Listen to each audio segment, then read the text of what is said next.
இப்பொழுது இரு அணியரை உங்களுக்கு நான் அறிமுகப்படுத்த விரும்புகிறேன்.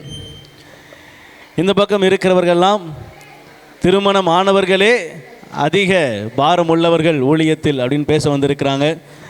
இந்த பகுதியில் இருக்கிறவங்க திருமணம் ஆகாதவங்க தான் ஊழியத்தில் அதிக பாரத்தோடு இருக்கிறவங்கன்னு பேச வந்திருக்கிறாங்க.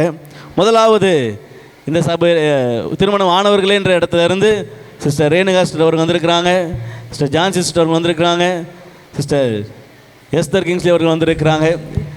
திருமணம் ஆகாதவர்களே பாரம் உள்ளவர்கள் என்று பேசுவதற்கு ரோஹித் பிரதர் வந்திருக்கிறாங்க, டாக்டர் அகஸ்னா அவர்கள் வந்திருக்கிறாங்க, அப்புறம் சிஸ்டர் ரான்சி சிஸ்டர் வந்திருக்கிறாங்க. அல்லேலூயா. ஆமாம், சரி, இப்போ நம்ம பட்டிமன்றத்துக்குள்ளே போகிறோம். திருமணம் ஆனவர்களுக்கும் திருமணம் ஆகாதவர்களுக்கும் நிறைய வித்தியாசங்கள் உண்டு. அவர் செய்கிற ஊழியத்தில் கூட சில வித்தியாசங்கள் காணப்படும். இப்போ அவைகளை தான் இவங்க ரெண்டு பேரும் மாறி மாறி பேச போகிறாங்க. யார் அதிக பாரத்தோடு ஊழியம் செய்கிறவங்க, ஊழியம் செய்கிறதுக்கு எது பாரம், அதாவது ஊழிய பாரத்தை விட எந்த பாரம் அதிகமாக இருக்குது, எந்த பாரத்தினால் அவங்க ஊழியத்தில் கொஞ்சம் டல்லாகிறாங்க இல்லை அதிகமாக இருக்கிறாங்க என்பதை நம்ம இந்த பட்டிமன்றத்தின் மூலமாய் அறிந்து கொள்ள போகிறோம். வேத வசனங்களின் மூலமாய் ஆரோக்கியமாய் நம்ம சில காரியங்களை தியானிக்க போகிறோம். இப்பொழுதும் நம்ம மத்தியில் திருமணம் ஆனவங்க தான் எந்த ஊழியம் வேணால் எடுங்க, எல்லா ஊழியத்திலும் திருமணம் ஆனவங்க தாங்க அதில் பாரத்தோடு செய்கிறாங்க அப்படின்னு பேச வருகிறார்கள். நம்ம மத்தியில் இருக்கிற ஸ்டர் ரேணுகா ஸ்டர் அவர்கள். கர்த்தருக்கு ஸ்தோத்திரம். இயேசு கிறிஸ்துவின் பிறப்பின் செய்தியை கூறும் இந்த நல்ல நாளிலே சபையாகிய சபை குடும்பத்தினர் உங்களை சந்திப்பதில் மிக்க மகிழ்ச்சி அடைகிறேன். திருமணமாகி ஊழியத்தின் பாதையில் அதிக பாரத்தோடு இருக்கும் என் சபையின் தலைவர் போதகர் அம்மா அவர்களுக்கும், உங்களையும் தாண்டி நீங்கள் 10 அடி என்றால் நான் 20 அடி பாய்வேன் என்று துடித்து கொண்டிருக்கும் என் அன்பு சகோதரி ஜெசி அவர்களுக்கும், மிக முக்கியமான இடத்தில் இருந்து முக்கியமான தீர்ப்பு வழங்க காத்து கொண்டிருக்கும் என் நடுவர் அவர்களுக்கும், வெகு சீக்கிரத்திலே எதிரணியில் இருந்து நம்மணிக்கு வர காத்திருக்கும் என் எதிரணி சகோதர சகோதரிகளுக்கும் ஆரம்பமே அமக்கலமா இருக்கு அன்பின் கிறிஸ்துமஸ் நல்வாழ்த்துக்களை தெரிவித்துக் கொள்கிறேன். கனம் நடுவர் அவர்களே, ஊழியத்தில் அதிகம் பாரம் கொண்டவர்கள் திருமணமானவர்களா திருமணம் ஆகாதவர்களா? மிக அருமையான தலைப்பு கொடுத்துருக்கீங்க, அதுக்கு உங்களுக்கு நன்றி. இதில் என்ன சந்தேகம் இருக்குது? திருமணமானவர்கள் தான் அதிக பாரம் எடுத்து ஒவ்வொரு காரியத்தையும் ஊழியத்தில் செய்வாங்க. நான் அடித்து சொல்கிறேன், திருமணமான நாங்கள் தான் அதிக பாரத்தோடு ஊழியத்தை நாங்கள் செஞ்சிகிட்ருக்கோம். சரிங்களா ஐயா? நான் ஒன்று சொல்ல விரும்புகிறேன். அந்த காலமாக இருந்தாலும் சரி, இந்த காலமாக இருந்தாலும் சரி, எந்த காலத்தை நீங்கள் எடுத்துக்கிட்டாலும் திருமணம் ஆகாதவர்கள் திருமணம் ஆனவர்களை காட்டிலும் ஊழிய பாரத்தில் அதிகமாக செயல்பட்டு கொண்டிருக்கிறாங்க. அதை நம்ம வேதத்தின்படி பார்க்கலாம். ஏன்னா ஊழியன்னு ஒன்று வரும்போது கூடவே வெறும் ஊழியம் மட்டும், அந்த ஊழிய பாரம் மட்டும் இருக்கக்கூடாது. ஊழிய பாரத்தை தாண்டி அதுக்கு பொறுப்புணர்வு வேணும், கீழ்ப்படிதல் வேணும். சரிங்களா? அப்படி இருந்தால் தான் நடுவர் அவர்களை ஊழியம் பார்க்க முடியும், ஊழியத்தில் பாரமாகவும் இருக்க முடியும். சரி, இப்போ நம்ம வேதத்தின்படி பார்த்துக்கலாம். வேதத்தில் யோனான்னு ஒரு கேரக்டர் இருந்தாருங்க, நம்ம எல்லாருக்குமே நல்லா தெரிஞ்சவர். ஒரு பட்டணமே என்ன செய்ய போகுது? அழிய போகுது. ஆண்டவர் இறங்கி வந்து யோனாட்ட சொல்கிறாரு, யோனா, இந்த மாதிரி ஒரு பட்டணத்தை நான் என்ன செய்ய போகிறேன்? அழிக்க போகிறேன். அவங்க பாவம் பெருகிருச்சு, நீ போய் என்ன செய்யி, நினிவே பட்டணத்துக்கு நீ போய் என்ன செய்யி, என்னோடய செய்தியை கூறு அப்படின்னு சொல்கிறாரு. ஆனால் நம்ம பசங்க எப்படி? கிழக்க போக சொன்னால் மேற்க போவாங்க, மேற்க போக சொன்னால் வடக்க போவாங்க. அங்கிட்டு பாருடா இங்கிட்டு பார்ப்பாங்க, இங்கிட்டு பாருனா அங்கிட்டு பார்ப்பாங்க. அதே தாங்க இப்போயும். இந்த யோனா என்ன செஞ்சார் பாருங்க, அவர் நினிவேக்கு போக சொன்னால் அங்கெல்லாம் போக முடியாது ஆண்டவரே அப்படின்னு சொல்லி தர்சீஸுக்கு ஒளிஞ்சு ஓடி போகிறாரு. இப்படி தான் இருக்காங்க வாலிப பிள்ளைங்கள். நம்ம ஆலயத்திலும் சரி, ஆலயத்திற்கு வெளியவும் சரி, ஊழியம்னு வரும்போது ஒரு பொறுப்புணர்வு இல்லாமல் அவங்க தன்னோட போக்கிலேயே தான் போகிறாங்களே தவிர ஆண்டவர் சொல்கிறாரு அதுக்கு கீழ்ப்படிஞ்சு செய்யணும் அப்படின்ற ஒரு பாரம் நம்ம வாலிப பிள்ளைகளுக்கு, அதாவது திருமணம் ஆகாதவர்களுக்கு கம்மி தான் நடுவர் அவர்களே. அவர் போகிறாரு.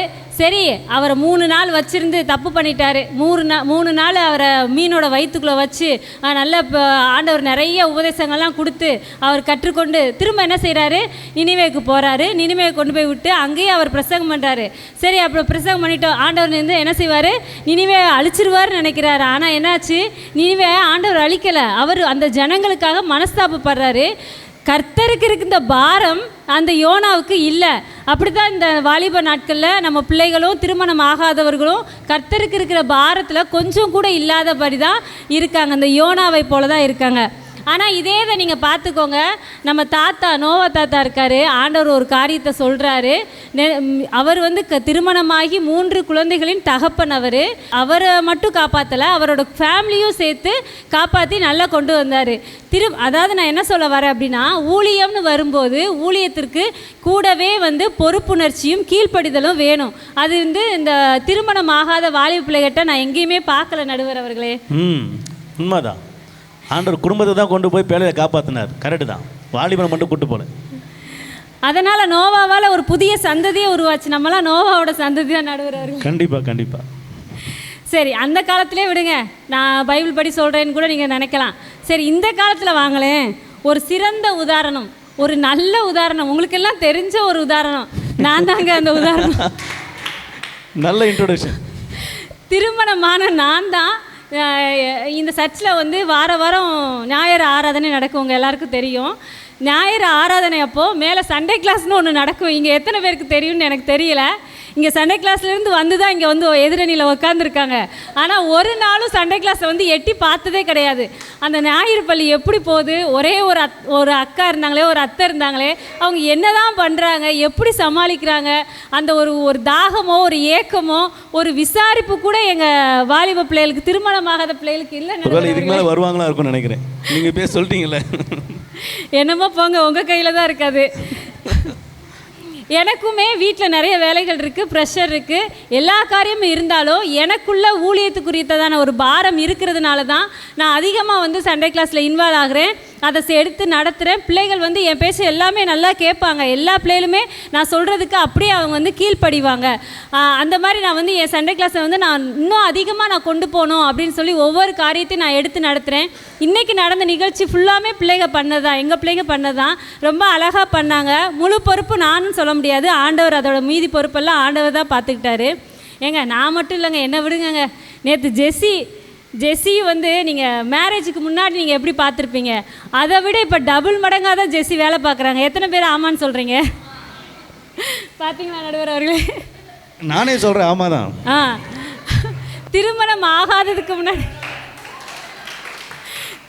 ஆகாததுக்கு முன்னாடி ஜெஸ்ஸி அவர்கள் பார்த்த ஊழியத்தை காட்டிலும் திருமணம் ஆன பிறகு வாட்ஸ்அப்பில் அவங்க மெசேஜ் அனுப்புறதா இருக்கட்டும், மற்றபடி அவங்க சபையில் உள்ள ஒவ்வொரு பிள்ளைகிட்ட பேசுகிறதா இருக்கட்டும், ஈவன் வாலிப பிள்ளைகிட்ட பேசுகிறதா இருக்கட்டும், எங்ககிட்ட பேசுகிறதா இருக்கட்டும், எவ்வளவோ காரியங்கள் வந்து ஜெஸ்ஸி ரொம்ப இன்வால்வ் ஆகி நான் அவங்க சின்ன பாஸ்டமா அப்படின்ற அந்த பட்டத்தை அவங்களுக்கு கொடுத்ததுக்கப்புறம் அவங்களோட ஊழியம் வந்து ரொம்ப அதிகமாகவே அவங்க பாரத்தோடு செய்கிறாங்கன்னு தான் நான் பார்க்குறேன். நேற்று நைட்டு கூட 11 மணி ஆச்சு நாங்கள் பட்டிமண்டலாம் முடித்து பேசிட்டு போனதுக்கப்புறம். அதுக்கப்புறம் தான் ஜெஸ்ஸி சொல்கிறாங்க, இதுக்கப்புறம் தான் எனக்கு வேலையே இருக்குக்கா. நான் எல்லோரும் மற்ற இப்போ வாலிப பிள்ளைங்களை அவங்களாம் பேசி முடிச்சுட்டு போய் தூங்க போயிட்டாங்க. ஆனால் ஜெஸ்ஸி இருந்து அதை ஒவ்வொரு வேலையும் என்ன செஞ்சாங்க பார்த்து முடிச்சு, அவங்க எப்போ தூங்குனாங்கன்னு கூட தெரியாது. ஆனால் அவ்வளோ வேலையும் பொறுப்பாக, அதை ஒரு பொறுப்பாக ஒரு பாரமாக எடுத்து செய்கிறது திருமண மாணவர்கள் நடுவர் அவர்களே. கண்டிப்பாக ஒத்துக்கொள்கிறேன். ஏன்னா ஒவ்வொருத்தருக்கும் பர்த்டே விஷஸ் அனுப்புறதுலேருந்து எல்லா விஷயத்தையும் பொறுப்பாக பார்க்குறது சின்ன பாஸ்டமா அவர்கள் தான். ஆமாம், அதில் எந்த பிரச்சனைகள் வந்தாலும் அதை ஃபேஸ் பண்ணவும் செய்வாங்க. ரொம்ப தைரியமாக அதை ஃபேஸ் பண்ணவும் செய்வாங்க. எல்லா இடத்துலையுமே இறங்கி போகிறவங்க தான் சின்ன பாஸ்டமா. சரி, அதை விடுங்க. பெரிய பாஸ்டமா சொல்லியிருக்கேன். ஆமாம், பெரிய பாஸ்டமா வந்து சான்ஸே இல்லை. அதை தான் நான் சொல்லிட்டேனே, நீங்கள் 10 அடி பாஞ்சா குட்டி 20 அடி பாயுன்னு. அவங்க 10 அடி பாயிறதுனால தான் அந்த குட்டி 20 அடி பாயுது. ஊழியத்துக்கு நீங்கள் வரும்போது சும்மா நான் ஊழியம் பார்க்குறேன் அப்படின்னு சொல்லிட்டு நீங்கள் வந்தால் உங்களுக்கு ஒரு சபையை கொடுத்து வச்சிட மாட்டாங்க. ஊழியத்துக்கு நீங்கள் வரும்போது உங்களுக்கு ஒரு துணை இருந்தால் மட்டுமே, திருமணம் ஆனால் மட்டும்தான் உங்களுக்கு ஒரு சர்ச்சை கொடுத்து அதை நிர்வகிக்கிற பொறுப்பு வரும் அப்படின்னு, ஊழிய பாரம் வரும் கூடவே பொறுப்பும் வரும் அப்படிங்கிறதுனால மட்டும்தான் உங்களுக்கு ஒரு சர்ச்சை கொடுத்து ஊழிய தந்து. பாஸ்டராக இருந்தாலுமே அவங்களுக்கு என்ன செய்யணும், திருமணம் ஆகி இருக்கணும். ஒரு வீடு சந்திக்கு நீங்கள் போகிறீங்க அப்படின்னா அந்த திருமணம் ஆகி உங்களோட மனைவியோடு நீங்கள் போகும்போது தான் அங்கே இன்னும் அதிகமான பாரமும் இருக்கும். அவங்கவுங்க வீட்டுக்குள்ளே ஈஸியாக அவங்கள வந்து அனுமதிப்பாங்க. நீங்கள் சிங்கிளாக போகும்போது ஒரு பெண்ணாக இருந்தாலும், ஒரு சின்ன பாஸ்டமாவாக இருந்தாலும் சரி, பாஸ்டாக இருந்தாலும், நீங்கள் சிங்கிளாக போகும்போது இருக்கிறத விட நீங்கள் குடும்பமாக போய் ஒரு குடும்பத்துக்கு நீங்கள் ப்ரேயர் பண்ணும்போது அதிக பாரம் வந்து, அதிக வல்லமை வந்து அந்த இடத்துல வெளிப்படும். தேவன் அந்த குடும்பத்தை ஆசீர்வதிப்பார். அது மட்டும் இல்லை, சகரியா எலிசபெத் பார்த்துருக்கோம். ஊழியத்தில் ரொம்ப அதிகமாக ஆண்டவர் சகரியா வேலை பார்த்தாரு. ஆனால் அவருக்கான பலன் வந்து அந்த நேரத்தில் கிடைக்கல. ஏன்னா குழந்தை இல்லை சகரியாவுக்கு. ஒருவேளை எலிசபெத் வந்து அவங்க வேறு மாதிரி இருந்த ஆண்டவருக்குள்ளே இல்லை அப்படின்னா அவங்க என்ன செஞ்சுருக்கலாம், அந்த குடும்பத்தில் ஏதாவது ஒரு பிரச்சனையை உண்டு பண்ணியிருக்கலாம். ஆனால் அப்படி பண்ணவே இல்லைங்க. கணவன் மனைவியை அவங்க பார்த்த ஊழியத்தை ஆண்டவர் பார்த்து அதற்கு ஒரு அங்கீகாரத்தை கொடுத்து யோவான் ஸ்நானகனை அவங்கள வயிற்றில் என்ன செய்தாங்க, ஆண்டவர் கொடுத்தாரு. அப்போ ஊழியம் வந்து நம்ம எப்படி பார்க்குறோங்கிறது முக்கியம் இல்லை, திருமணம் ஆனவர்கள் அதிக பாரத்தோடு பார்க்குறாங்கங்கிறது தான் என்னோட கருத்தை நான் வந்து முன்வைக்கிறேன். சரிங்களா? ஆக மொத்தம் நடுவர் அவர்களே, ஊழியத்தில் அதிகம் பாரம் கொண்டவர்கள் திருமணம் ஆனவர்களே என்று உங்களை நீங்களும் திருமணம் ஆனவர்கள் என்பதை நினைவுபடுத்தி என் உரையை முடிக்கிறேன். நன்றி, வணக்கம். கடைசியில் எனக்கும் நினைப்பூட்டுதலா திருமணம் ஆகிருக்குதுன்னு நினைப்பூட்டி உட்காந்துருக்குறாங்க. சொன்ன ஒவ்வொரு காரியமும் ரொம்ப முக்கியமான காரியம்தான். ஏன்னா ஆண்டவர் ஒரு வேலையை கொடுத்து யோனாவை அமிச்சா, இப்போ இருக்கிற இந்த காலகட்டமாக இருந்தால் அவர் கண்டிப்பாக வேறு திசைக்கு, ஆப்போசிட் திசைக்கு போகிற மாதிரி தான் போயிருப்பார். அப்போவாது ஆண்டவர் மீன் அனுப்புனார்.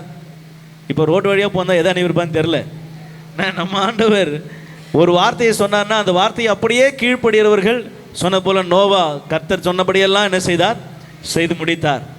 ஆகவே அவங்க ஆணித்தரமாக சொல்லியிருக்கிறாங்க, கிறிஸ்துவ பணியில் ஆண்டவருடைய ஊழியத்தில் அதிக பாரம் உள்ளவர்கள் திருமணமானவர்களே அப்படின்னு சொல்லி முடிச்சிருக்கிறாங்க. இல்லைங்க, நீங்கள் என்ன அப்படி சொல்கிறீங்க?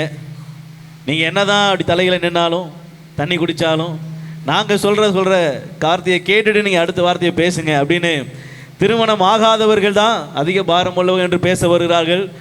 ரான்சி சிஸ்டர் அவர்கள். கர்த்தர் நாமம் மகிமைப்படுவதாக. முதலாவதாக இங்கு பேச எனக்கு வாய்ப்பளித்த தேவாதி தேவனுக்கு நன்றிகளை செலுத்துகிறேன். சரி, இந்த பட்டிமன்றத்தோட மெயின் கான்செப்ட் என்ன? ஊழியத்தில் அதிக பாரம் கொண்டவர்கள். அப்படியாய் 25 வருடமாக ஊழியத்தின் மீது பாரம் கொண்டு நடத்தி வரும் எங்கள் அன்பிற்குரிய மூத்த போதகர் பாஸ்டர் ஜீவா அவர்களுக்கு எனது ஸ்தோத்திரம் செய்கிறேன். எங்கள் போதகரின் முதுகெலும்பாய் இருந்து செயல்பட்டு வரும் பாஸ்டர்மா அவர்களுக்கும் ஸ்தோத்திரம் செய்கிறேன்.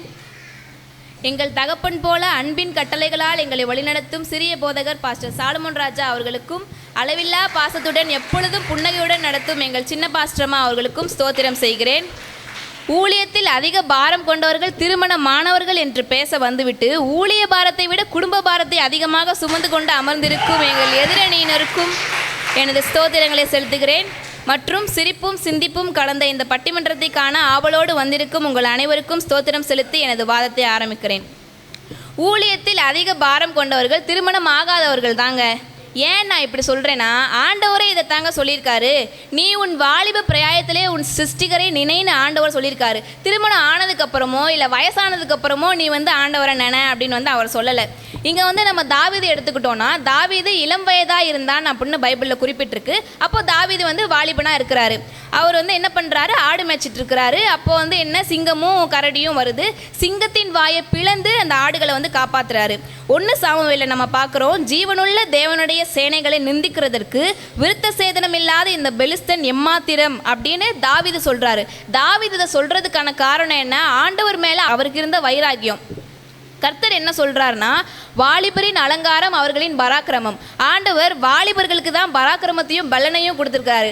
வயசானவங்களுக்கோ முதியவங்களுக்கோ வந்து பராக்கிரமம் வந்து கொடுக்கல. அடுத்து இப்போ கூட இவங்களே கூட பார்த்தோன்னா, இவங்க இப்போ ஊழியம் பண்ணுறேன் அப்படின்னு சொல்லிட்டு இருக்கிறாங்க. ஆனால் இவங்க இப்போ பண்ணுற இந்த ஊழியத்தை விட அவங்க வாலிப வயசில் தான் ஊழியம் அதிகமாக பாரமாக இருப்பாங்கன்னு நான் கண்டிப்பாக அடித்து சொல்கிறேன். ஏன் நம்ம பெரிய பாஸ்டர் கூட எடுத்துக்கோங்க, ஊழிய பாரத்தோடு அவ்வளோ பாரமாக எங்கேயாவது ஊழியம் பண்ணணும் அப்படி சொல்லி கிளம்பி போனாங்கன்னா அவரே நிறைய தடவை சொல்லியிருக்காரு. அப்போ தான் வீட்டில் வந்து லேட் ஆயிடுச்சு போவேணா அப்படின்னு தடை பண்ணுவாங்கன்னு அவரே சொல்லியிருக்காரு. இங்கே நம்ம யோபுவை பார்த்தோன்னா யோபு எவ்வளோதான் ஆண்டவருக்கு சொல்லக்கூடாது பாப்பா. அதாவது ஊழியத்தில் கிளம்பும்போது சில நேரத்தில் லேட்டாக தான் செய்யுது. அங்கேயும் திருமணம் ஆனதுனால ஃபர்ஸ்ட் தடை வருது. அப்படி சொல்ல வரீங்க. திருமணம் ஆகாம இருந்தா ஆண்டவருக்கு உண்மையும் உத்தமமா நடக்கலாம்ல. இங்க யோபுவை பார்த்தோன்னா அவர் ஆண்டவருக்கு எவ்வளவு உண்மையும் உத்தமமா இருக்கிறாரு. ஆனா அவங்க மனைவி பிரச்சனைன்னு வரும்போது என்ன சொல்றாங்க, தேவனையே தூசித்து ஜீவனை விட சொல்றாங்க. அங்க அவருக்கு திருமணம் ஆனனால தான் அவர் அவங்க மனைவியோட பேச்சை கேட்க வேண்டியதா இருந்த போது. அடுத்து நம்ம மரியாளை பார்க்குறோம். மரியாள் வயிற்றுல தான் ஆண்டவர், கன்னிகையாக இருக்கிற பரிசுத்தமாக இருக்கிற மரியாள் வயிற்றுல தான் ஆண்டவரே பிறந்திருக்கிறாரு. சரி, இதெல்லாம் விடுங்க. பக்கத்துக்கு வாங்க. பைபிளில் பக்கத்தில் ஆதாம ஆண்டவர் ஃபஸ்ட்டு படைக்கிறாரு. ஆதாமுக்கும் ஆண்டவருக்கும் இருந்த உறவு எவ்வளவு அற்புதமாக இருந்துச்சு. இந்த உலகம் அப்போ எப்படி இருந்துச்சு. ஏவாள்னு ஒருத்தவங்களை கொண்டு வந்ததுக்கு அப்புறம் தாங்க அங்கே பிரச்சனையே ஆரம்பிச்சிச்சு. ஒரே படா போடுறீங்க. நல்லா திருமணம் ஆகாதவங்க மட்டும்தான் ஊழியத்தை முழு இருதயத்தோட பரிசுத்தத்தோட முழு பாரத்தோட பண்ண முடியும். திருமணம் ஆனவங்களால கண்டிப்பாக முழு இருதயத்தோட பாரத்தோட ஊழியத்தை பண்ணவே முடியாது. சரி, இது இப்போ பைபிள் கேரக்டர்ஸ்லாம் விடுங்க, ரியாலிட்டிக்கு வாங்க. நம்ம அத்தை சொன்னாங்க, வாலிப பசங்களுக்குலாம் பொறுப்பே இல்லை, ஊழியத்தை பொறுப்போட பண்ண மாட்டாங்க அப்படின்னு சொன்னாங்க. சண்டே சர்வீஸ்னால் சனிக்கிழமை சாயந்தரமே சர்ச்சை ரெடி பண்ணுறது நம்ம வாலிப பசங்க தான். சபை முடிஞ்சக்கப்புறமும் சபையை இருந்து க்ளீன் பண்ணிட்டு போகிறது நம்ம வாலிப பிள்ளைங்க தான். வாலிப பிள்ளைங்க நாங்கள் பொறுப்போட தான் இருக்கோம். ஆண்டவரோட ஊழியத்தை பாரத்தோட தான் பண்ணிகிட்ருக்கோம். பதிலடி. எசுவு நானும் ஜாடிக்கேத்த மூடி, எனக்கு தேவையில்லை வேற ஒரு ஜோடி, வேற ஒரு ஜோடி. எசுவு நானும் ஜாடிக்கேத்த மூடி, எனக்கு தேவையில்லை வேற ஒரு ஜோடி, வேற ஒரு ஜோடி. ஆண்டவரும் நாங்களும் இருந்தால் கண்டிப்பாக ஊழியத்தை பாரத்தோட நாங்கள் முழுமையாக பசுத்தத்தோடு பண்ணுவோம். திருமணம் ஆகிடுச்சுன்னா கண்டிப்பாக பண்ண முடியாது. ஊழியத்தில் பாரம் கொண்டவர்கள் திருமணம் ஆகாதவர்களே என்று எனது வாதத்தை நிறைவு செய்கிறேன்.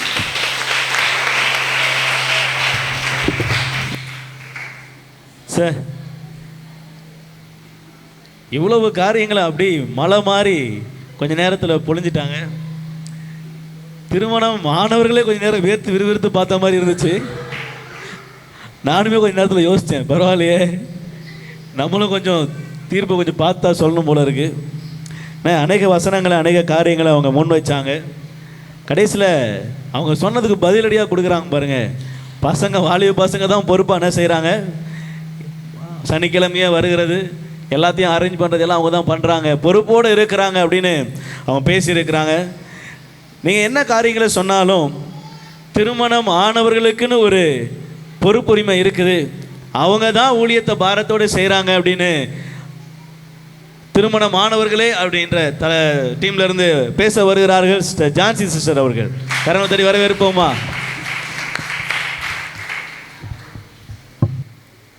தேவாதி தேவனுக்கு மகிமை உண்டாவதாக. திருமணம் முடித்து 2 பெண் பிள்ளைகளை பெற்றெடுத்து எந்த ஒரு கலக்கமும் எந்த ஒரு பயமும் இல்லாமல் இயேசு கிறிஸ்துவுக்காக எதையாகிலும் செய்துவிட வேண்டும் என்று ஊழியத்தில் அதிக பாரத்தோடு ஓடிக்கொண்டு இருக்கும் எங்கள் ஆவிக்குரிய தகப்பனாகிய தலைமை போதகர் அவர்களுக்கும், திருமணம் ஆனா என்ன, வயதானால் என்ன, இந்த ஊழியத்தில் உங்களுடைய பங்கு இருக்க வேண்டும் என்று எங்களை உற்சாகப்படுத்தி இந்த வாய்ப்பு தந்த எங்கள் ஆவிக்குரிய தாயாகிய தலைமை போதகரம்மா அவர்களுக்கும், திருமணம் முடித்து முன் செய்து வந்த ஊழியத்தை காட்டிலும் ஒரு சபையின் மேய்ப்பனாகவும் இளைஞர் மத்தியில் அதிக கரிசனை உள்ளவராகவும் பிள்ளைகளுக்கு பிள்ளையாகவும் சகோதரருக்கு சகோதரராகவும் இருக்கும் என் அன்பு சகோதரரும் நடுவருமாகிய சின்ன பாஸ்டர் அவர்களுக்கும், நீங்கள் சொல்கிற டாபிக்ல தீர்ப்பு சொல்லலாம் போல இருக்கு.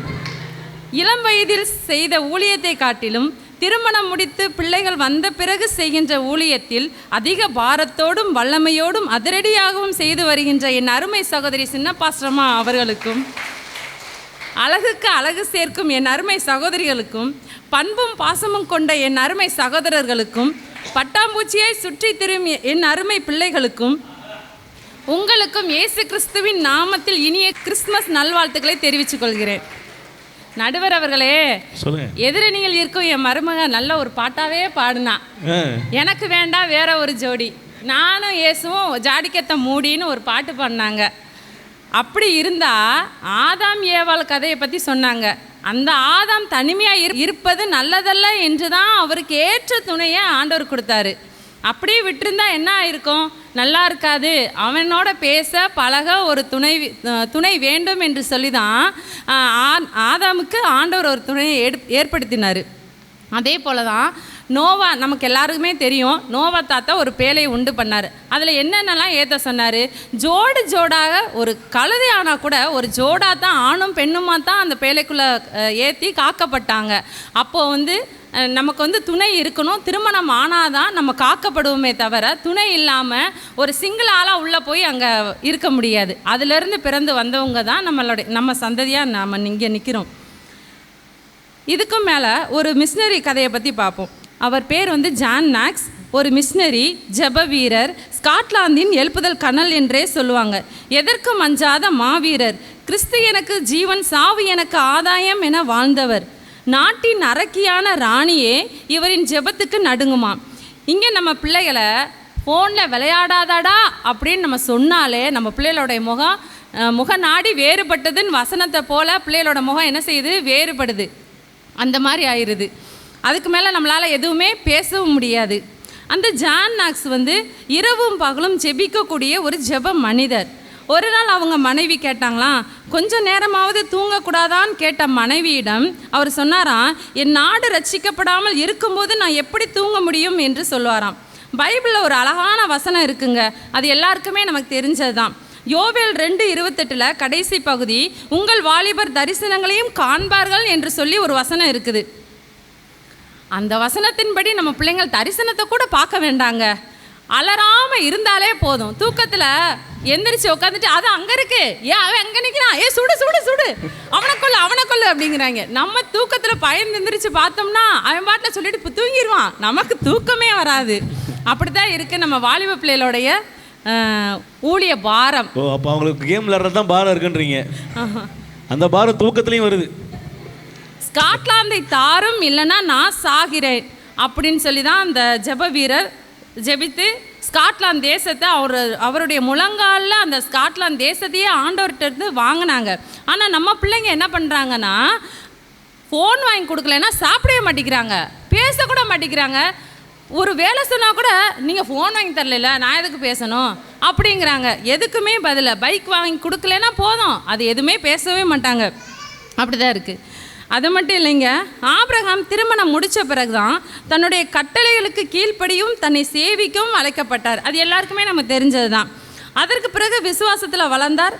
தனக்கு கொடுக்கப்பட்ட தன்னுடைய குமாரனை தேவன் சொல்லி அந்த ஒரு வார்த்தைக்காக தான் அர்ப்பணிக்கவே முடிவு செஞ்சார். ஆனால் நம்ம பிள்ளைங்க நம்ம வீட்டில் என்ன பண்ணுறாங்க, 2 பிள்ளைங்க இருந்தால் போதும், என் ட்ரெஸ்ஸை எடுத்துக்கிட்டா, என் குப்பியை எடுத்துக்கிட்டா, என் ஃபோனை எடுத்துக்கிட்டா, என் பைக்கை எடுத்துக்கிட்டா அப்படின்னு தான் சண்டை வருது. இதில் கூட ஒரு சின்ன சகிப்புத்தன்மை இல்லைன்னா வாலிபர்களுக்கு எப்படி அதிக பாரம் இருக்கும் ஊழியத்தை குறித்து. வேற ஒன்றும் வேணாங்க, என் மகனை காணிக்க பாட்டு பாடுறா அப்படின்னா அதெல்லாம் முடியாது, நான்லாம் பாட மாட்டேன் அப்படிங்கிறான். சரிடா, கிறிஸ்மஸ் ப்ரோக்ராம் வருது, அதில் ஏதாவது ஒன்று செய்டானா அதெல்லாம் பண்ண மாட்டேன் அப்படிங்கிறான். சரிடா, விபிஎஸ்சில் ஏதாவது பிள்ளைகளுக்கு பாடம் எடுத்துடா, ஆண்டவரை பற்றி ஒரு சுவிசேஷம் மாதிரி சொல்லுடா அப்படின்னா அதெல்லாம் செய்ய மாட்டேன். கிறிஸ்மஸ் வந்தால் ட்ரம்ஸ் தான் அடிப்பேன், விபிஎஸ் போனால் அவருக்கு ரசவழியை தான் தூக்குவேன்னு சொல்கிறான். இதில் எங்கெங்க ஊழிய பாரம் இருக்குது? ஞாயிற்றுக்கிழமை ஆராதனை முடிஞ்ச உடனே எங்கள் பாஸ்டம்மா திருமணம் முடித்து பேர குழந்தைகளோடு இருக்கிற எங்கள் பாஸ்டம்மா பின்னாடி நின்றுக்குருவாங்க. ஏன் அப்படின்னு கேட்குறீங்களா? நம்ம சபையில் யார் புதுசாக வந்தாலும் வாங்க, எப்படி இருக்கீங்க, என்ன செய்கிறீங்க, எங்கே இருக்கு உங்கள் வீடு, ஜெபிக்க வாரோம், ஒன்றும் பயப்படாதீங்க, கர்த்தர் உங்களை ஆசீர்வதிப்பான்னு சொல்லுவாங்க. இதுதாங்க ஊழிய பாரம், இதுதாங்க புதுசாக வந்த ஆத்துமாவை வழி நடத்துறது. ஆனால் வாலிப பிள்ளைங்க என்ன செய்கிறாங்க, ஒரு புதுசாக ஒரு ஆள் வந்திருக்காங்களா, அது பெரியவங்களாக இருக்கட்டும் சின்னவங்களாக இருக்கட்டும், நம்மகிட்ட கேட்பாங்க நேராக, என்ன யார் அது புதுசாக வந்திருக்கா அப்படின்னு சொல்லுவாங்க. நாங்கள் என்ன கீழே பார்வை வேற, நாங்கள் என்னமோ ஊழிய பாரத்தை விட குடும்ப பாரத்தை சுமந்துட்டு இருக்கீங்க அப்படின்னு சொல்லி பேசுகிறாங்க. நாங்கள் 7 நாள் வேலைக்கு போகிறோங்க, காலைல ஜெபிக்கிறோம், வேத வாசிக்கிறோம், வேலைக்கு போகிறோம், திரும்ப வாரம் சமைக்கணும், எல்லா வேலைகளும் இருக்குது. இதோட ஞாயிற்றுக்கிழமை ஆராதனைக்கு வந்துட்டு திரும்ப போனோம்னா இவங்க என்ன பண்ணுவாங்க, நல்லா ஃபோன் விளையாட்டு சாப்பாடு வையும்பா. சாயங்காலம் ஊழியம் இருக்கும்.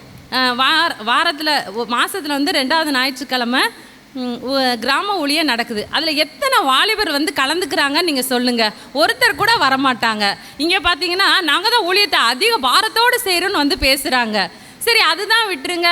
ஒரு செவ்வாய்க்கிழமை மீட்டிங் நடக்குது, மன்றாட்டு ஜெபம், அதில் எத்தனை வாலிபர் வராங்க? எங்கள் திருமணம் முடித்த சகோதரிகள் அத்தனை பேர் வந்து உட்காந்துருக்காங்க, பாரத்தோடு ஜெபிக்கிறாங்க, கண்ணீர் வடித்து ஜெபிக்கிறாங்க.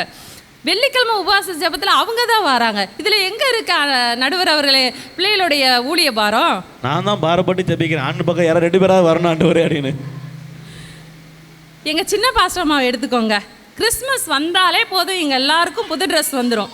அதில் என் குடும்பம் ஒரு மாதிரி என்ன மாதிரி ட்ரெஸ்ஸு போடுறாங்களோ அதே தான் என் சபை பிள்ளைங்களும் ட்ரெஸ்ஸு போடணும் சொல்லி எடுத்து கொடுத்து ஒரு சின்ன விஷயந்தான். அதை கூட பார்த்தும் செய்யும் அளவிற்கு அந்த ஊழிய பாரம் திருமணம் முடித்த பிறகுதான் ஒரு தாய்க்குரிய ஸ்தானம் வந்திருக்கு நடுவர் அவர்களே.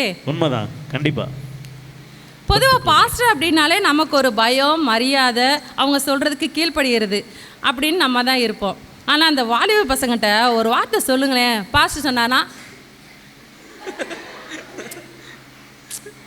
அதெல்லாம் பார்த்துக்குறோம், அப்படி நிற்கிறாங்க. நமக்கு ஐயோ பாஸ்டர் இப்படி பேசிகிட்டு இருக்காரு, என்னடா இப்படி நிற்கிறா அப்படிங்கிறாங்க. நமக்கு அவ எப்படி இருக்குது? அப்போ இதெல்லாம் வந்து அந்த ஊழிய பாரத்தில் இருந்தால் மாத்திரம்தான் அவங்களுக்கு ஒரு பயம், மரியாதை எல்லாமே வரும். காணிக்க பாட்டு ஒன்று பாட சொல்லுவாங்க பாஸ்டர். காணிக்க பாட்டு பாடிட்டா 9 செல்ஃபி எடுக்கிறாங்க, எடுத்து வாட்ஸ்அப்பில் 9 வைக்கிறாங்க, டிபியில் வைக்கிறாங்க.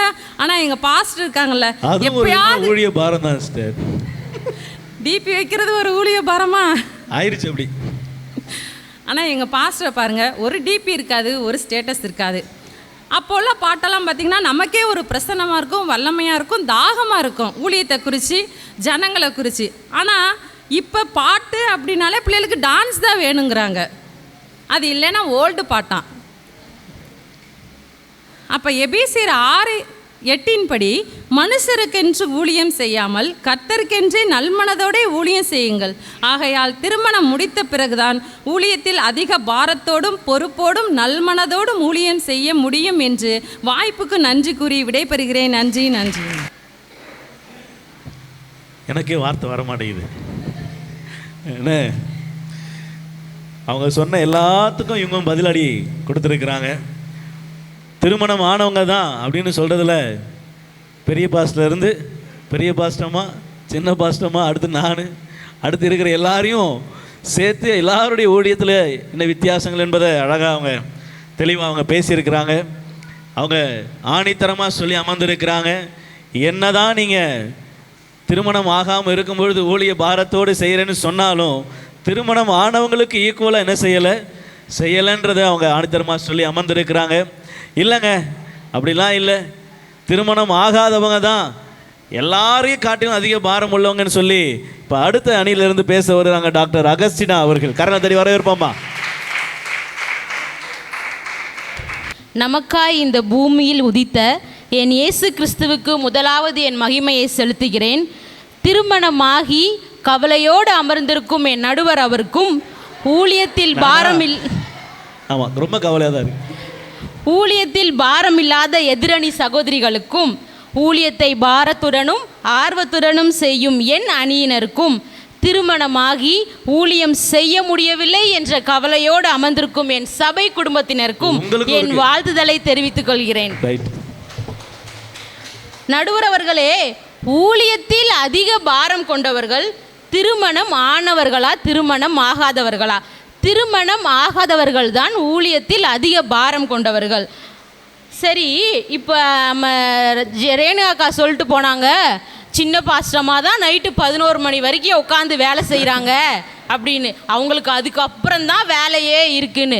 சின்ன பாஸ்டமா அங்கே உட்காந்து வேலை செய்கிறாங்கன்னா, திருமணம் ஆகாத நான், அவங்களுக்கு 2 குழந்தை இருக்குது, அதுக்கு பால் ஊட்டி சீராட்டி அதை தூங்க வைக்கிறது நான் தாங்க. அப்போ எனக்கு ஊழிய பாரம் இருக்கனால தான் திருமணமான அவங்களுக்கு நான் உறுதுணையாக இருக்கேன். நீங்கள் தானே சொன்னீங்க. அப்புறம் நம்ம ஜான்சி அக்கா சொன்னாங்க, என் பையன் பாட்டு பாட மாட்டான், ஊழியம் பண்ண மாட்டான், ரசவாளியை தூக்குறான்னு.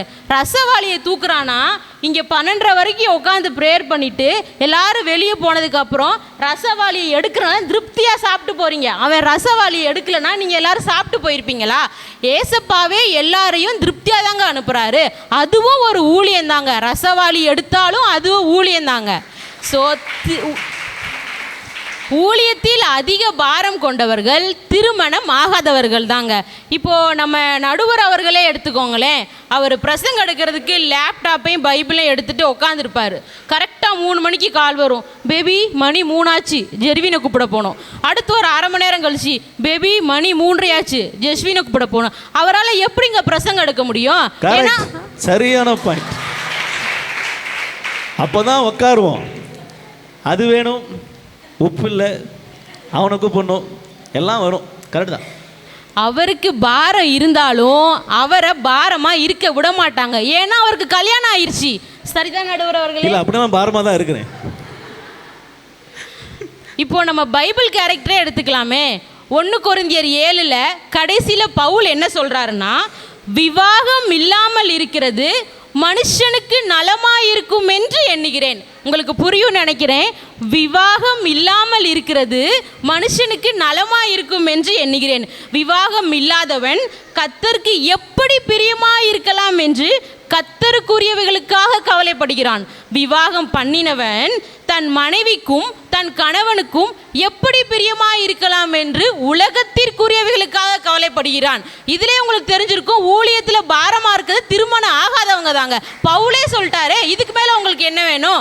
அப்போது நடுவர் அவர்களே, நீங்கள் தீர்ப்பு வழங்கும் போது நல்லா யோசித்து முடிவெடுங்க. பவுல் சொல்லியிருக்காரு 1 கொரிந்தியர் 7 கடைசியில், திருமணம் ஆகாதவர்கள் தான் ஊழியத்தில் அதிக பாரமாக இருக்க முடியும். ஏன் எதிரணி சகோதரிகளை சொல்லுங்க, என் கணவரை குறித்து எனக்கு பாரம் இல்லை, என் பிள்ளையை குறித்து எனக்கு பாரம் இல்லைன்னு. எல்லாரும் பாரத்தோடு தாங்க உட்காந்துருக்காங்க. ஆனால் சொல்கிறது மட்டும் நாங்கள் தான் பாரோன்னு பெருமையாக சொல்லிக்கிறாங்க. திருமணம் ஆகாதவங்க தாங்க ஊழியத்தில் அதிக பாரமாக இருக்காங்க. இப்போது திருமணம் ஆனவங்க கர்த்தருடைய சமூகத்தில் போய் உட்காடுறாங்கன்னு வைங்களேன். இன்றைக்கி 2 மணி நேரம் எப்படியாவது ப்ரேயர் பண்ணிடணும். 12:30 என் கணவர் சாப்பிட வந்துடுவார், 3:30 என் பிள்ளை ஸ்கூலுக்கு வந்துடும், எப்படியாவது 5 பாட்டு 2 ஜெப குறிப்பு முடிச்சுட்டு 2 மணி நேரத்தில் வந்துடணும் அப்படின்ற மனநிலையில் தான் போய் உட்காருவாங்க. ஆனால் திருமணம் ஆகாதவங்க அவங்களுக்கு எந்த பிரச்சனையுமே இல்லை, எந்த கேரிங்குமே இல்லை. ஆண்டவர் சமூகத்தில் போயிட்டாங்கன்னா முழு மனதோடு நல்ல ப்ரெசன்ஸாக இருப்பாங்கங்க. திருமணம் ஆகாதவங்க நல்லா ப்ரேயர் பண்ண முடியும். ஒரு ஜெபத்திலேயே இவங்களுக்கு முழு மனதாக இருக்க முடியலன்னா இவங்களுக்கு எப்படி ஊழிய பாரம் இருக்கும்? கண்டிப்பாக இருக்காதுங்க. திருமணம் ஆகாதவங்களுக்கு தாங்க ஊழிய பாரம் இருக்கும். நம்ம சீஷனாகிய யோவான் எடுத்துக்கோங்களேன். யோவான் திருமணம் ஆகாமல் கடைசி வரைக்கும் இயேசுவுக்காக ஊழியம் செஞ்சாருங்க. ஏசப்பா யோவானை தான் அன்பின் சீஷன் அப்படின்னு சொல்கிறாரு. திருமணம் ஆகாமல் ஊழியம் செய்த யோவானுக்கு தான் ஏசப்பா என்ன சொல்லியிருக்காரு? அன்பின் சீஷன்னு பேர் கொடுத்துருக்காரு. அதனால் திருமணம் ஆகாதவர்கள் தான் ஊழியத்தில் அதிக பாரம் கொண்டவர்கள் என்று கூறி விடைபெறுகிறேன். நன்றி, வணக்கம். அடி எங்கெங்கெல்லாமோ ஆரம்பித்தாங்க, கடைசியில் என்கிட்டையும் வந்தாங்க. ஊழியத்தில் பாரமாக இருக்கிறது திருமணம் ஆகாதவங்க தான். அதுக்கு சில வசனம் வேற சொன்னாங்க. விவாகம் பண்ணாதிருப்பது நல்லது அப்படின்ற வசனத்தில் என்ன செஞ்சாங்க? எடுத்து அழகாக அவங்க அநேக காரியங்களை வேதத்திலிருந்து சொல்லியிருக்கிறாங்க. நீங்கள் வேதத்தை முழுசும் எடுத்தாலும் சரி, இல்லை வேதத்தை பாதியை எடுத்தாலும் சரி, இல்லை நீ வசனமே எடுக்காமல் எங்களை நோக்கி பார்த்து பேசினாலும் சரி, திருமணம் ஆனவங்க தான் ஊழியத்தில் பாரமாக இருக்கிறாங்க. நீங்கள் எத்தனை வசனம் எடுத்தாலும் அத்தனை வசனத்தையும் நாங்கள் அப்படியே ஓவர்டேக் பண்ணி போவோம் அப்படின்னு சொல்லி அடுத்து நம்முடைய திருமணம் ஆனவர்களே அதிக பாரம் உள்ளவர் என்று பேச வருகிறார்கள். சிஸ்டர் எஸ்தர் கிங்ஸ்லி அவர்கள். கர்த்தருடைய பரிசுத்த நாமத்திற்கு மகிமை உண்டாவதாக. ஊழியத்தில் இன்னைக்கு என்ன செய்வோம், நாளைக்கு என்ன ஊழியம் செய்யலாம், அப்படி என்று நாளைக்கு அடுத்து என்ன செய்யலாம், என்ன ஊழியத்தை முதல்ல செய்யலாம் என்று ஒவ்வொரு நாளுக்குரிய ஊழியத்தை நினைத்து கொண்டு அமர்ந்திருக்கும் தலைமை போதகர் அவர்களுக்கும், திருமணம் ஆகாதவர்கள் தான் அதிகம் பாரம் கொண்டவர்கள் என்று சொன்னால் ஜெசிக்கு என்ன பதில் சொல்கிறது? திருமணம் ஆனவர்கள் என்று சொன்னால் அகஸ்க்கு எப்படி பதில் சொல்கிறது என்று என்ன தீர்ப்பு கூறுவது என்று யோசித்து கொண்டிருக்கும் நடுவர் அவர்களுக்கும், உண்மை ரொம்ப கரெக்ட், ரொம்ப யோசிச்சிருக்கிறீங்க நீங்கள். அதிக பாரம் கொண்டவர்கள் திருமணம் ஆகாதவர்கள் தான் என்று கூறிக்கொண்டு என்று பிதற்றிக்கொண்டு அமர்ந்திருக்கும் எதிரணியினருக்கும், ஊழியம் செய்து செய்து ரொம்ப டயர்டாக இருக்கும் என்னோட அணியினருக்கும், எங்கள் பேச்சை காண வந்திருக்கும் சபை மக்கள் அனைவருக்கும் என்னுடைய முதற்கண் வணக்கத்தை தெரிவித்துக் கொள்கிறேன். நடுவர் அவர்களே, எனக்கு ஒரு விஷயம் புரியல நடுவர் அவர்களே. சொல்லுங்க. என்னன்னா, ஊழியன்றது என்ன நினச்சிட்டு இருக்காங்க இந்த எதிரணியினர்? ஏதோ மிட்டாய் கடையில் அல்வா சாப்பிட்றது போல ஈஸியாக நினச்சிக்கிட்டு இருக்காங்க ஊழியத்தை நம்ம எதிரணியினர். ஆத்ம பாரம், இந்த ஆத்ம பாரம் தான் பார்த்தீங்கன்னா ஊழியத்திலே வந்து ஆணி வேறு. அது இங்கே இருக்குது, ஆத்ம பாரம் இங்கே இருக்கிற மாதிரி தெரியலையே. திருமணம் ஆனவர்களுக்கு தான் பொறுமையும் சகிப்புத்தன்மையும் அதிகம்ங்க.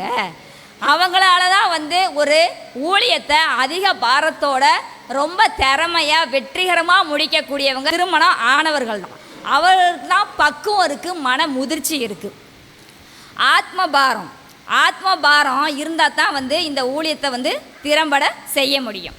எதிரணியினர் சொன்னாங்க, வாலிப வயதில் உன் சிருஷ்டிகரை நினைன்னு சொன்னாங்க அப்படின்னு சொல்லி வசனம் இருக்குதுன்னு சொன்னாங்க. இருக்குதான். எதுக்காக அந்த வசனம் இருக்குது? வாலிப வயதில் பாவத்தில் நீ விழுந்து போயக்கூடாது அப்படின்றதுக்காக தான் ஆண்டவர் சொல்லியிருக்காரு, வாலிப வயதில் ஒரு சிருஷ்டிகரை நினை அப்படின்னு சொல்லியிருக்காரு. திராட்சை செடி பார்த்துருக்கீங்களா? நிலத்திலே நாட்டப்பட்ட திராட்சை செடி தாங்க நாங்கள். அந்த திராட்சை செடி எப்படி ஆழமாய் வேரூன்றி இருக்கிறதோ, அந்த ஆழமாய் வேரூன்றனால தான் அது பூத்து காய் காய்த்து ஏன்னா கனி கொடுக்குது, முழுமையான கனி கொடுக்குது அந்த திராட்சை செடி. ஆனால் அந்த திராட்சை செடி தான் வந்து திருமணமான நாங்கள்.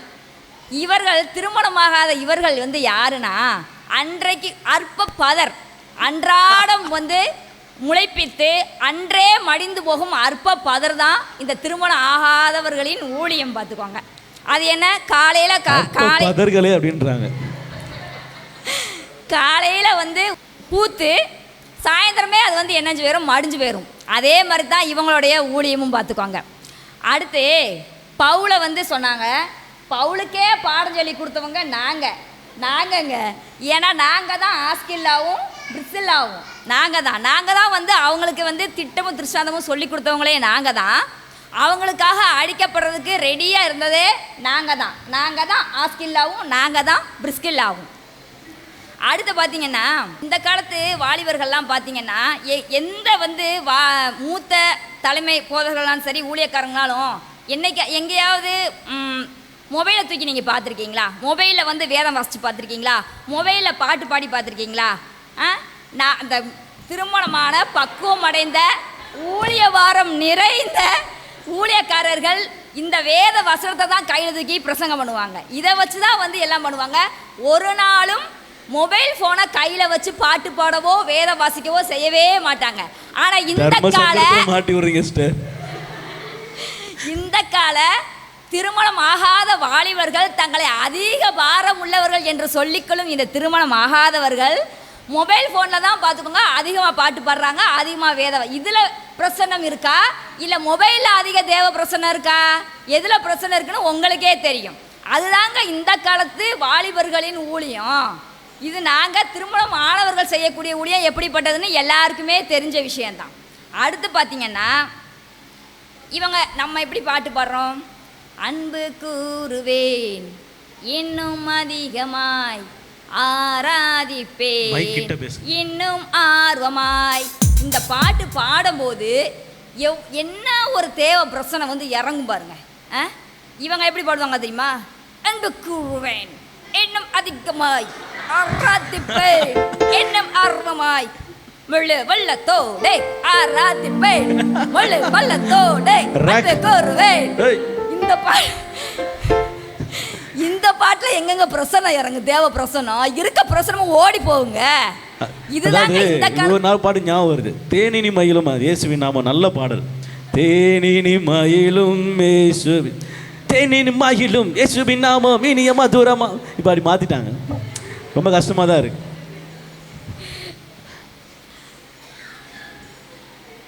ஆத்ம பாரமே இல்லாம இங்கெங்க வந்துச்சு அதிக பாரம்? ஆத்ம பாரத்தையே காணோம். இவங்க ஊழியம் செய்கிறாங்களோ அதிக பாரத்தோட. அப்படிலாம் எதுவும் இல்லைங்க. எல்லாமே வந்து திருமணம் ஆனவர்களுக்கு இருக்கிற பக்குவமும் மன முதிர்ச்சியும் பொறுமையும் சகிப்புத்தன்மையும் திருமணம் ஆகாதவர்களிடத்தில் கிடையாது. திருமணம் அப்படி இருக்கும்போது 9 கனிகளில் இவங்க வாலிபர்கள் என்றைக்காவது சொன்ன உடனே கீழ்ப்படிஞ்சு பார்த்துருக்கீங்களா? இல்லை. எதை எடுத்தாலும் டக்குன்னு கோவம் வந்துடும் இல்லையா? அப்போ 9 கனியில் ஒரு கனி அவுட்டு இல்லையா? அதுக்கப்புறம் எங்கே அங்கே ஊழியம் நடக்கும்? அதுக்கப்புறம் எங்கே அதிக பாரம் இருக்கும்? கனி கொடுக்குறவங்க தானே வந்து ஊழியம் செய்ய முடியும். அங்கே கனியே அவுட் ஆயிடுச்சே, அப்புறம் எங்கே ஊழியம் செய்கிறது? சரிதானே? அதான் அந்த மனமுதிர்ச்சியும் பக்குவமும் வந்து திருமணம் ஆனவர்களுக்கு தான் உண்டு. அப்புறம் பார்த்தீங்கன்னா, ஒரு கை தட்டினா ஓசை வராது, ஒரு சக்கரத்தால் வண்டி ஓடாது, ஒரே பக்கம் நாணயம் செல்லாதா போயிடும், ஒரு பக்கம் நாணயம் என்னது செல்லாது. அதே மாதிரி தான் ஒரு பக்கத்து சைடு மட்டும் என்ன ஆகாது, ஊழியம் வந்து செய்ய முடியாது. இருவர் இணைந்து தான் வந்து ஒரு ஊழியத்தை திறம்பட செய்ய முடியும். இன்னொன்று ஒரு விஷயம் சொல்கிறேன். என்னென்னா, ஒரு 70 வயசு பலவீனமான ஒரு பாட்டியம்மா ஃபோன் பண்ணுறாங்க, பாஸ்டர் அப்பாவுக்கு ஃபோன் பண்ணுறாங்க. ஃபோன் பண்ணி, ஐயா நான் ரொம்ப பலவீனமாக இருக்கேன்யா, எனக்காக வந்து ஜெபிங்கன்னு சொல்கிறாங்க. அம்மா இந்த வரேம்மா, உடனே வரேம்மா. ஐயா ஐயா ஐயா ஐயா உங்கள் வீட்டுக்காரம்மாவும் சேர்த்து கூட்டிகிட்டு வாங்கய்யா, நீங்கள் மட்டும் தனியாக வந்துடாதீங்க அப்படிங்கிறாங்க. 70 வயசு பாட்டியம்மா பயப்படுது தனியாக வர்றதுக்கு, சிங்கிளாக வர்றதுக்கு பயப்படுது. அப்போ எப்படி இவங்க சிங்கிளாக போய் ஊழியம் பார்ப்பாங்க? இணைந்து தான் ஊழியம் பார்க்க முடியும். எங்கேயுமே ஒரு வீட்டு கூட்டமானாலுமே இணைந்து தான் போக முடியுமே ஒழிய சிங்கிளாக வருவதை யாரும் விரும்புறதில்ல. அதே மாதிரி தனியாக இருப்பது நல்லதல்ல அப்படின்னு சொல்லி ஆண்டவர் ஆதியாகமத்திலே வந்து ஆதாமுக்கு ஏற்ற துணையாக வந்து ஏவாளை ஏற்படுத்துகிறாரு. ஆண்டவரே வந்து தனியாக இருப்பது நல்லதல்லன்னு தான் சொல்லி துணையை ஏற்படுத்தியிருக்காரு. அப்போ ஆதியாகமம் முதல்ல ஃபஸ்ட்டு இன்னிங்ஸ்லேயே ஆல் அவுட்டு, அப்படி தானே?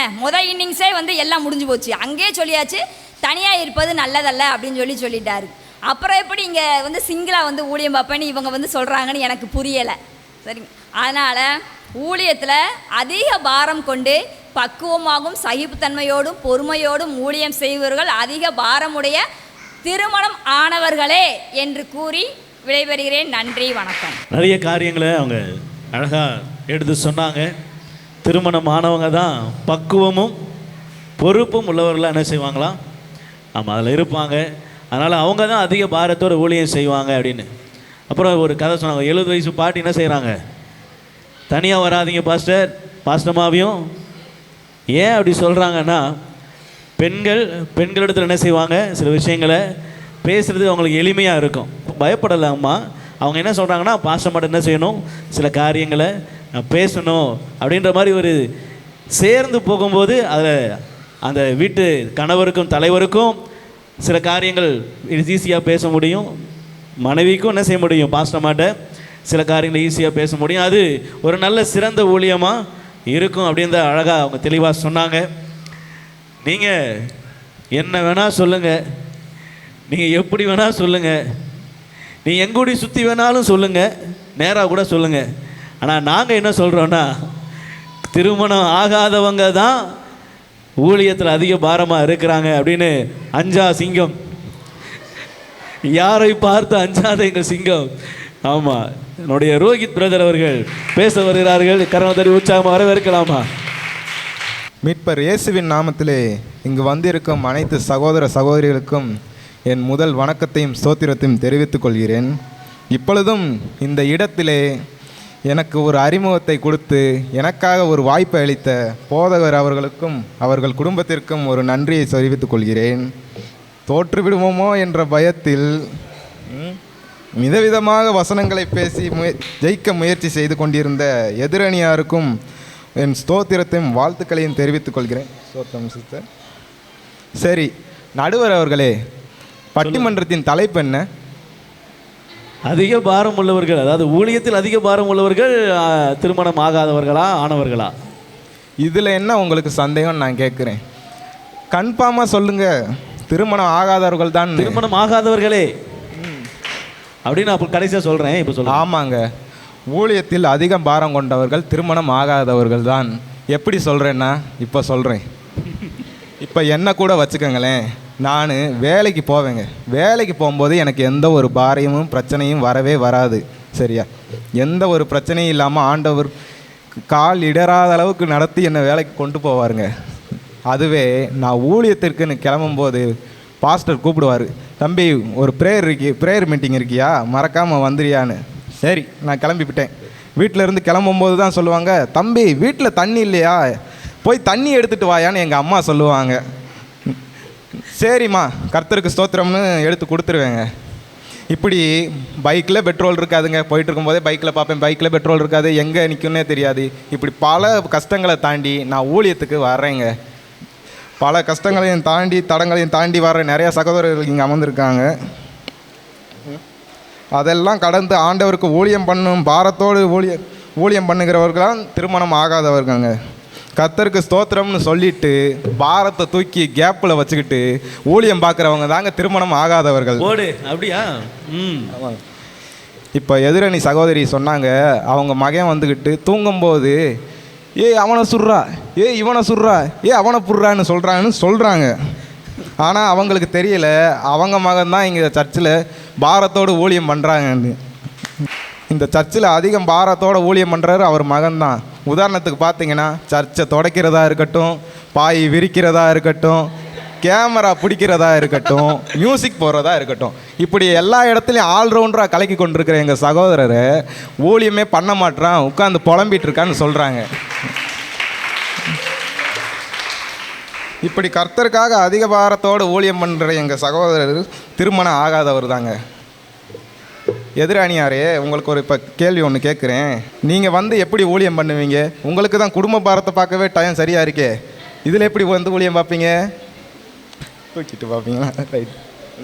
உங்கள் குடும்ப பாரத்தையே பார்க்க டைம் இல்லை, நீங்கள் வந்து எப்படி ஊழியம் பண்ண பார்ப்பீங்க? பாய் விரிப்பீங்களா, இல்லை கேமரா பிடிப்பீங்களா, மியூசிக் தான் போடுவீங்களா, இல்லை சர்ச்சையாவது தொடப்பீங்களா? இல்லை. இன்னொன்று சொன்னாங்க சகோதரி, கிராம ஊழியத்துக்கு யாரும் வர்றதில்லைன்ற.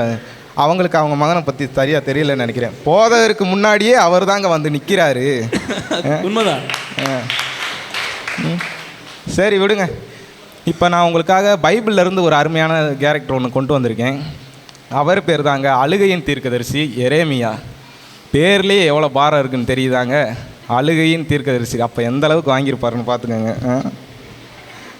அதிக பாரத்தோடு ஊழியம் செய்த ஒரு நபர்களில் எரேமியாவும் ஒருவர். இதில் நடுவர் அவர்களே, கர்த்தர் வந்துக்கிட்டு எரேமியாவை பார்த்து ஒன்று சொன்னார். என்னன்னு உங்களுக்கு தெரியுமா? சொல்லுங்கள், நீங்கள் தான் படிச்சுட்டு இருப்பீங்க. சொல்கிறேன். திருமணம் பண்ண வேணாருன்னு சொல்லிட்டாருங்க. அப்படியா? ஆமாம், விவாகம் பண்ணாது இருப்பது நல்லதுன்னாரா? ஆமாங்க. நீ தான் திருமணம் பண்ணால் குடும்ப பாரத்தை பார்க்க போயிடுவியடா, நீ எப்படிடா வந்துட்டு ஊழியம் பாரத்தை பார்ப்பன்னு ஆண்டவரே சொல்லிட்டாருங்க. திருமணம் பண்ணாதுன்னு அப்ஜெக்ஷன் தெரிவிச்சிட்டார். பண்ணக்கூடாதுன்னு அப்ஜெக்ஷன். இப்படி திருமணம் பண்ணாமல் ஆண்டவருக்காக அநேக ஊழியங்களில் அவமானப்பட்டு அடிபட்டு பல இடங்களில் வெக்கப்பட்டு இப்படி ஆண்டவருக்காக பல வருடங்களாக ஊழியம் செய்தவர் தாங்க எரேமியா. இப்படி பல இடங்களில் அடி வாங்கினவர் இரத்த சாட்சியாக மரித்து ஆண்டவருக்காக உயிர் இழந்திருக்காரு. ஏங்க நீங்கள் உயிர் இழப்பீங்களா இரத்த சாட்சியா? சரியான கேள்வி. நீங்கள் உயிரை கொடுப்பீங்களா கேட்குற திருமணமானவர்கள் இழந்துட்டா ஐயோ என் கணவர் பாவங்க, என் மனைவி பாவங்கன்ட்டு இருப்பீங்க. ஆனால் நாங்கள் எப்போனாலும் மறிக்கலாம், ஆண்டவர் இருக்கார். ஆண்டவர் சித்தம் இருந்துச்சுன்னா இப்போ கூட. ஓகே, கடைசியாக ஒன்று சொல்கிறேங்க. சார்ல சொல்லி கொடுத்துருப்பாருன்னு நினைக்கிறேன். கடைசியில் ஓகே, கடைசியாக ஒன்று சொல்கிறேங்க. இப்போ நம்ம சர்ச்சிலையும் சரி, பலவித ஆராதனையும் சரி, விதவிதமாக பாடல் பாடுறீங்களே, அது யார் பாடலுங்க? வாலிபத்திலிருந்து முதிர் வயது வரைக்கும் ஆண்டவருக்காக ஒற்றை ஆளாக ஊழியத்தை பாரமாக சுமந்து கொண்டிருக்கும் எங்கள் ஃபாதர் பெர்க்மான்ஸ் அவர்களும் திருமணம் ஆகாதவர்கள் தாங்க.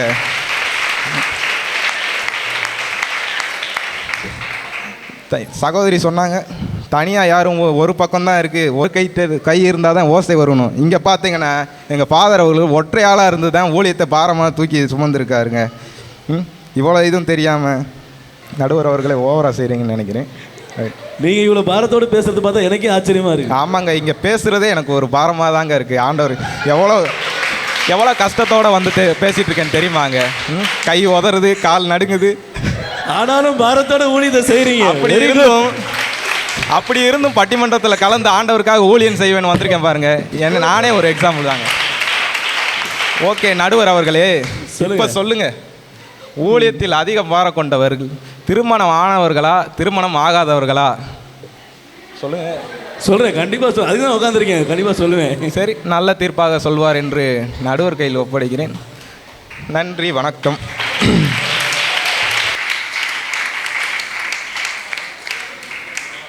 அல்லேலூயா, ஆமென்.